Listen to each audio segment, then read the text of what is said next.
Bismillahirrahmanirrahim.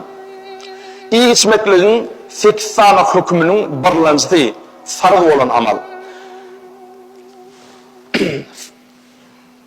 İyi içmeklikteki birinci amalı, birinci hüküm olan farz amalının iyi içmeklikte 5 tane görünüşü var. Yani 5 tane farz olan amal var. Farz olan Allah'ın 5 tane buyruğu var iyi içmeklikte. Farz olan buyruk iyi içmeklikte 5 tane. Birincisi halallan yemeklik. Adam her bir zat iyi içsin, şu iyi içen zatının halallığına dikkat etmeli. Haram olsa kaçmalı, halalına yapışacak olmalı. İkincisi, yiyen zatının Allah'danlığını bilmeli. İyi içen ola halallan iyi içecek olmalı, halal iyi içmeli.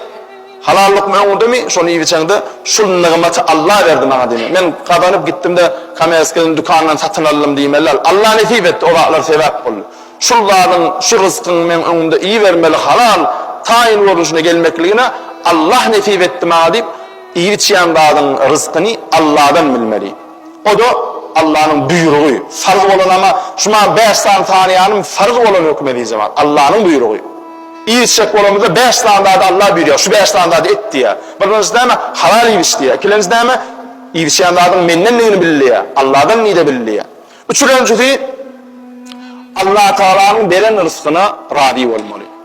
Aynı için ben o dine çöreği yiyen fuulen, ol palavı yiyen, onun için şaşlığı yiyen demin yönü koy eti yiyen değil. Allah Teala ne hemen derse şu Allah'tan geliyendir ve Allah'ın final görünüşüne gelen her bir dağına radidir. Burada onun çörek netivesi de radidir, yekece kartoşka netivesi de radidir, yekece banan netivesi de radidir. Ne verse beren halallan beri Allah'tan, beren dağına radidir deyip beren rızkına radi olmakluk da Allah'ın buyruğu iken. Dördüncüsü, şu beren rızkına radi olmakluk barada Allah Teala özünün kudusi kelamında ne ediyor? Kudusi kelam olanına Allah'ın sözü yönü ayet-i kerimede Kur'an-ı Kerim'de vahiy olup gelmedik. Peygamberin de sözleri, peygamberin sözleri. Elhamdülillah ya bırakılan Allah'ın sözü. Ama kudusi kelam değil ya. Şu kudusi kelamda beren rızkına radi olmakluk vardı Allah Teala şöyle diye. Bismillahirrahmanirrahim. Men lem yakna bi'ata'i felya'bud rabben sivai. Yani haydi bir adam menin beren zadıma radi bulmasa koy ol menden ayrılıp menden başka hudaya ibadet etsin diye.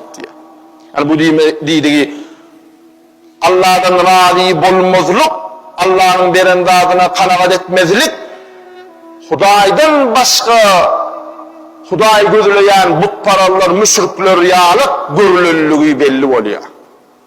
Öyleydi o türde. Men beren rızkıma radi olmayan adam menden başka huday gözlesin diye. Men onun sine için bir gün ağaç saklarım, bir gün yalancı saklarım, bir gün doğru saklarım, bir gün dok saklarım.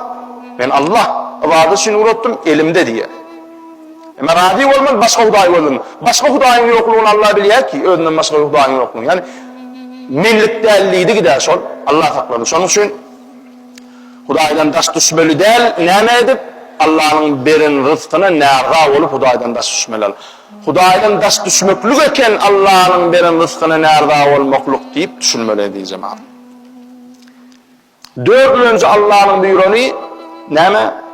Yani şu her seni kov kelleğine saklanacağım. Birinci farz olan neymeken halalını yiyecek olmalı. İkinci Allah'dan neyip bilmeli. Üçüncü neyme rızkal Allah nesip etse şuna râvi olmalı. Dördüncü farz olan amal iyi içmeklikte Allah-u Teala'nın beren rızkını yiyip onun gücünü harama sarf etmeli der.